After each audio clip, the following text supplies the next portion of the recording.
रात्रि का समय था और स्वर्ण जड़ित लंका नगरी अंधकार में भी चमक रही थी, परंतु उस आभा में करुणा नहीं अपितु केवल अहंकार और भय व्याप्त था। ऊंचे भव्य महल, जलती हुई मशालें और राक्षसों का अत्यंत कड़ा पहरा रावण की लंका की शक्ति का प्रदर्शन कर रहे थे। उसी लंका के भीतर सूक्ष्म वानर रूप धारण किए पवन पुत्र हनुमान अत्यंत सावधानी से आगे बढ़ रहे थे। वे महलों की छतों, संकरी गलियों और ऊंची प्राचीरों को लांघते हुए पूरी नगरी का सूक्ष्म निरीक्षण कर रहे थे कि तभी इस राक्षसी नगरी के कोलाहल के मध्य एक अत्यंत मधुर स्वर उनके कानों में पड़ा, जो निरंतर राम राम का जाप कर रहा था। हनुमान जी आश्चर्यचकित होकर ठिठक गए और उनके मन में विचार आया कि इस अधर्म की भूमि पर राम नाम का स्मरण भला कौन कर रहा है। उस दिव्य स्वर का अनुसरण करते हुए वे एक शांत भवन में पहुंचे, जहां विभीषण पूर्ण निष्ठा के साथ प्रभु श्री राम का ध्यान कर रहे थे। हनुमान जी ने अपना वास्तविक रूप प्रकट किया और परिचय होते ही विभीषण भावुक स्वर में बोले कि माता सीता अशोक वाटिका में है। हनुमान जी क्षण भर की देरी किए बिना तुरंत वहां पहुंचे, जहां वाटिका सुंदर तो थी पर वहां का वातावरण शोक और दुख से भरा था।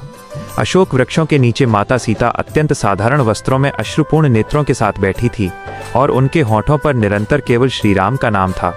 उसी समय रावण अपने भयंकर रूप में वहां आया और घमंड से बोला कि हे सीते, मेरी रानी बन जाओ। परंतु माता सीता ने अत्यंत निर्भीक होकर उसे धिक्कारा और कहा कि मैं केवल श्री राम की हूँ और तुम्हारा अंत निश्चित है। क्रोधित रावण के जाते ही हनुमान जी ने प्रभु श्री राम की दिव्य मुद्रिका माता के चरणों में रख दी, जिसे देखते ही माता की नई किरण चमक उठी। हनुमान जी ने हाथ जोड़कर कहा कि माता, मैं रामदूत हनुमान हूँ और प्रभु श्री राम शीघ्र ही आपको लेने आएंगे। माता का आशीर्वाद पाकर हनुमान जी ने रावण के अहंकार को चुनौती देने के लिए पूरी अशोक वाटिका को तहस नहस कर दिया।